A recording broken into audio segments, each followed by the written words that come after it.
नमस्कार, मी श्रीधर कुलकर्णी आज आपल्याला शेअर मार्केटमध्ये काय घडामोडी घडल्या या संदर्भात थोडक्यात माहिती सांगणार आहे। आजचा दिवस हा शेअर मार्केटसाठी निराशाजनक दिसून आलेला आहे। खास करून मिड कॅप आणि स्मॉल कॅप इंडेक्समध्ये मोठ्या प्रमाणावर घसरण झालेली आहे।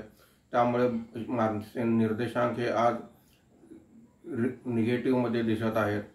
आज सकाळी जेव्हा मार्केट सुरू झालं तेव्हा पहिला अर्धा तास तेजी होती, त्यानंतर मात्र दिवसभर घसरण सुरू होती। मार्केट बंद होताना सेन्सेक्स हा 384 पॉईंटने घसरून 73,512 वर बंद झालेला आहे। निफ्टी हा 140 पॉईंटने घसरून 22,302 वर बंद झालेला आहे। प्रॉफिट बुकिंग होत आहे, त्यामुळे मार्केट खाली आहे। आज BSE IT इंडेक्स 0.55% वर आहे।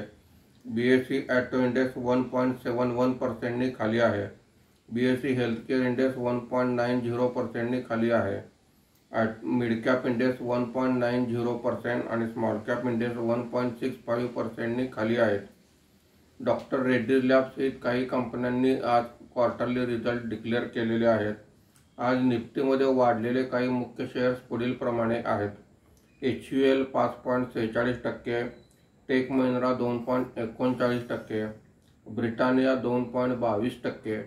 आज निफ्टीमध्ये घसरलेले मुख्य शेअर्स पुढील प्रमाणे आहेत।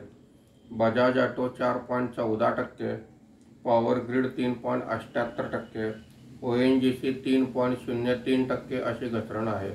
धन्यवाद।